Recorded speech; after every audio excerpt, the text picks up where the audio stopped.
Hey guys, welcome to another episode of An Animated India. मैं हूं anime freak और मेरे साथ है सेवियर एक्स।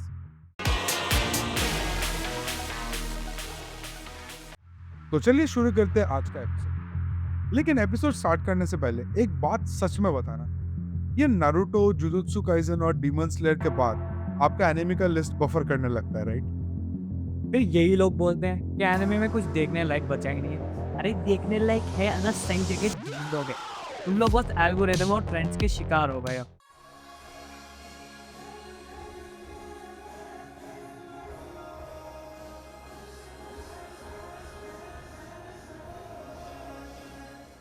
समझा भाई, लेकिन पार्शियली ये गलती हमारी भी है क्योंकि हमने साल भर पहले इनको 5 हिडन जेम्स का लिस्ट किया था, वो आज तक हमने रिपीट नहीं करी।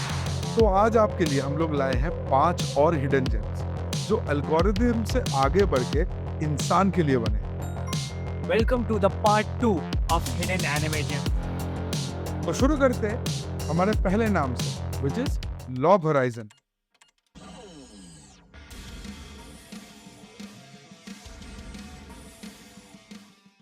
लॉब होराइजन एक ऐसा एनिमे है जहाँ पे सोर्ड से पहले दिमाग का इस्तेमाल होता है। लॉग होराइजन का जो हीरो है, is an OP character done right because he prioritises strategy over strength. ये हीरो रूल्स बनाता है, मीटिंग्स करता है और गेम की इकोनॉमी तक समझता है। एक कंट्रोवर्शियल एनालॉजी है, उसके बारे में सोच कि मान ले महाभारत में कृष्ण जी अपना दिमाग बिल्कुल नहीं लगाते और ब्रूटली अर्जुन सिर्फ एरोस चलाता है। महाभारत वो जीत भी जाते हैं और 2 दिन में वॉर भी खत्म हो जाता है, लेकिन जो लेसन्स है वो तुम सीख नहीं पाते क्योंकि यहाँ पे लैक ऑफ स्ट्रेटेजी। ये एनीमे एग्जैक्टली वो कृष्ण जी का फॉर्मूला फॉलो करता है। स्ट्रेंथ्स यूज करते हो लेकिन स्ट्रेटेजी कम्स फर्स्ट। इस हिडन जेम का IMDb है 7.6। Why people skip this anime? क्योंकि ये स्लो है, इंस्टेंट डोपामिन नहीं है। But why it stays? Because it's strategy over strength. ये एनीमे उनके लिए है जो चेस या RPGs खेलते हैं। The second name on our list is Ascendance of a Bookworm. इस एनिमे में ना तो कोई डीमन लॉर्ड है, ना कोई एपिक फाइट। बस यहाँ पे एक लड़की है जिसे बुक से प्यार है। ये एनीमे एक पावर फैंटेसी नहीं, एक नॉलेज फैंटेसी। अगर ये इंडिया में बहुत ज्यादा फेमस होता, क्या पता शायद सिलेबस में पढ़ाना चालू कर देते। इस शो का IMDb 7.8 है और इसका मूड थोड़ा क्वाइट है, होलसम है और वेरी एडिक्टिव। इसका इफेक्ट एकदम अनएक्सपेक्टेड कंफर्ट मिलता है तुम्हें इस शो में, और ये एनिमे एंजाइटी एकदम कम कर देता है। भाई तुम्हारा थेरेपिस्ट भी तुम्हें ये शो रेकमेंड कर देगा।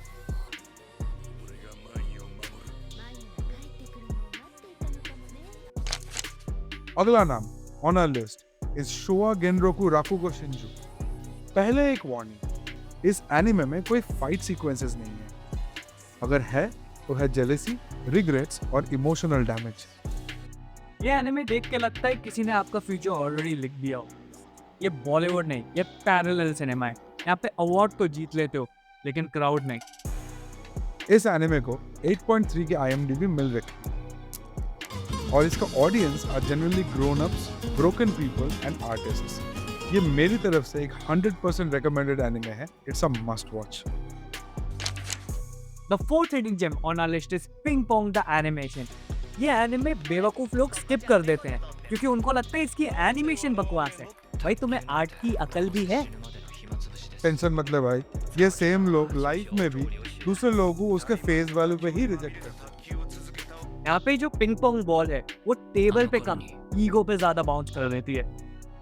इस शो का IMDb 7.6 है और इसकी theme identity, rivalry and self worth. ये शो एक रियलिटी चेक देता है जो ब्रूटल है बट ऑनेस्ट। ये स्पोर्ट्स एनिमे कम, थेरेपी ज्यादा है। The last and the final name on our list is The Vision of Escaflowne. एस्काफ्लोन वो एनिमे जो तब बना था जब इसेकाई का कॉन्सेप्ट इस दुनिया में आया भी नहीं। ये शो जो है ना, ये फैंटेसी, मेकअप और रोमांस, इस सबका कंप्लीट पैकेज है। और फिर लोग बोलते हैं भाई ये एनिमे ओल्ड है। भाई ओल्ड इज गुड, अकल नहीं है क्या? एक्चुअली ओल्ड वर्ल्ड कुछ नहीं है, आजकल के बंदों का अटेंशन स्पैन शॉर्ट, ये लोग बैठ बैठ के वो डूम स्क्रॉल पे लगे रहते हैं। तो इस एनिमे का IMDb है 7.5, इसका वैल्यू है पायनियर एनर्जी, और the feel of this entire anime is poetic, tragic yet beautiful. Actually ये बात है, ये शोज चिल्लाते नहीं, ना ये ज्यादा हाइप है, ना इनमें कोई ज्यादा हाइप मोमेंट्स है। ये शो एक्चुअली तुमसे कॉन्वर्स कर रहे हैं एक डीपर लेवल पे, हमारे डीप थिंकिंग पे। अगर ये शोज तुम केवल हाइप के रीजन के कारण देख रहे हो तो तुम गोल्ड नहीं लिटर के पीछे पड़े हो। तो बताइए, लॉग हॉराइजन, बुकवॉर्म, राकुगो, पिंग पोंग या इसका फ्लो, आपने हाइप के चक्कर में या नाम ना सुनने के चक्कर में कौन सा वाला फेस वैल्यू पे ही रिजेक्ट कर दिया? तो हमको कमेंट्स में बताइए कि हमने कौन से हिडन जेम्स के नाम मिस कर दिए, और उसको हम लाएंगे इसके अगले पार्ट में। अगर वीडियो पसंद आए तो लाइक करें और शेयर करें, और जैसे कि हम कहते हैं, एनिमे फैंस हो या ना हो, सब्सक्राइब हो जानी चाहिए। तो आज के एपिसोड में बस इतना ही, तो मिलते हैं नेक्स्ट एपिसोड में जहाँ हम बात करेंगे और ढेर सारे एनिमेस की। Till then, stay animated, stay awesome.